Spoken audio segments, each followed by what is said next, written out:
Welcome students of class 4. So happy new year to all of you. After a long time we all are meeting with each other.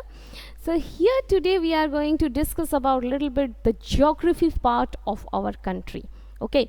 So land reforms and water bodies in India on page number 52.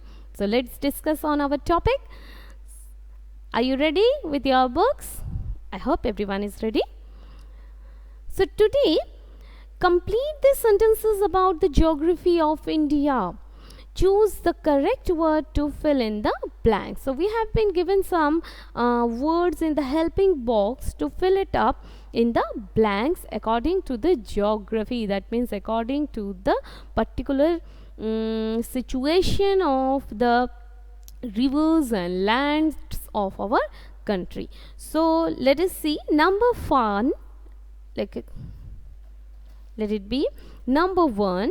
The fertile flat lands in northern India that include several river basins are called the Gangetic dash.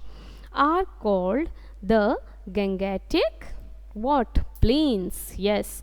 So number 1 is Gangetic plains.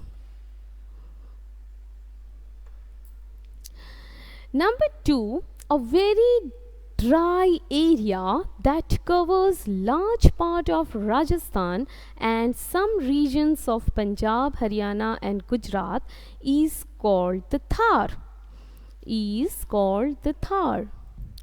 So here comes, it's a very dry land and it is covering the parts of Rajasthan and some of the areas of Punjab, Haryana and Gujarat. So those who have visited this state, they can understand that I'm talking about Thar desert, right? So it's desert number 2.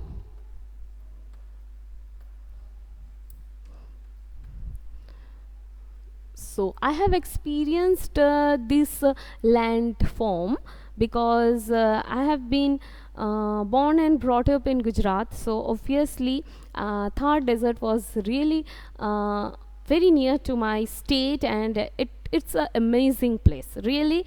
Though if we think that it's a desert place, it's a dry place, but still there is a little bit different essence of life over there also.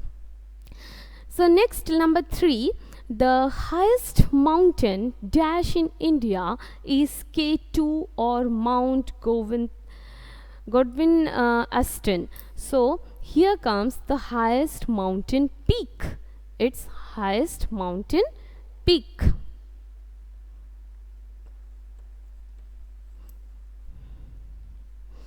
Number 4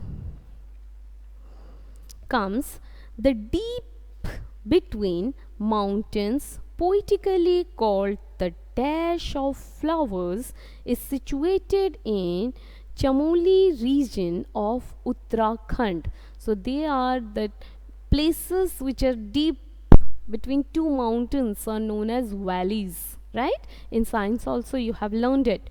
So it is known as valleys. Next comes number 5. Number 5 over here, the low swampy land called a dash after the 4th letter of the Greek alphabet is at the mouth of the river Ganga as it reaches the Bay of Bengal, and it is known as delta. It is known as delta.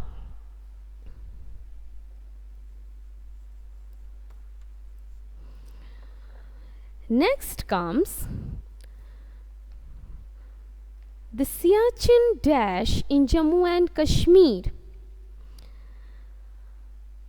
is a slow moving river of ice in Karakoram range.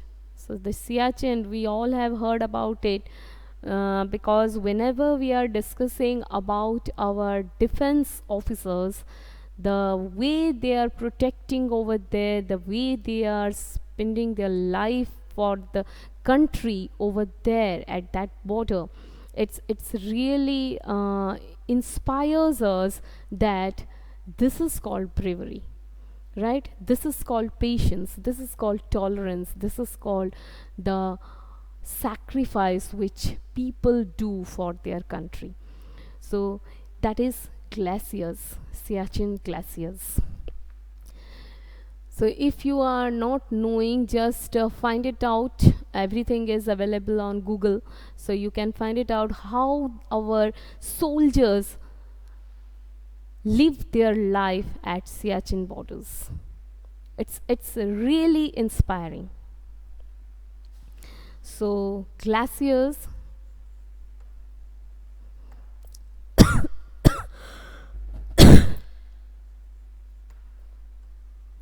Number 7 comes the Vellore in Jammu and Kashmir is the largest freshwater dash in India, and it is surrounded by the land on all sound. It's a lake. Okay, it's a name of a lake.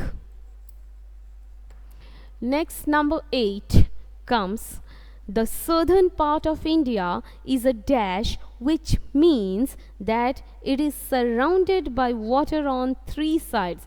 The land which is surrounded by water on all the 3 sides are known as peninsula.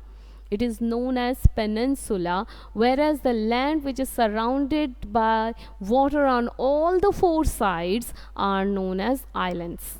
Okay, so only on 3 side water and 1 side land, that is known as peninsula, whereas if the land is surrounded all over all the 4 sides with the water, that is known as island. So here comes the word peninsula, which means that it is surrounded by water on all the 3 sides, except along the coast. Most of the land here is like a raised table called the Deccan Plateau. It is looking like a raised table. It is known as Deccan Plateau. So here comes the 2 blanks, and number 8 is having 2 words. First one is peninsula,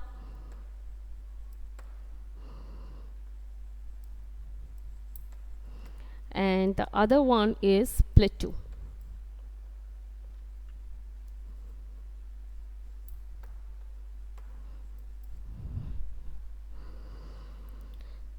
So here, students, today we came to know very little about our land reforms and water bodies of our India. This is the little bit general knowledge that will help you to understand the geography subject of your country. Right, it's the little bit geography of your country. You can understand that which part of your country is desert, which part of your country is having peninsula, which part of the country is having glaciers. Okay, so this was the little bit knowledge regarding that part. I will be meeting you with the next class in the next video next week, and till that time, be smiling, be happy.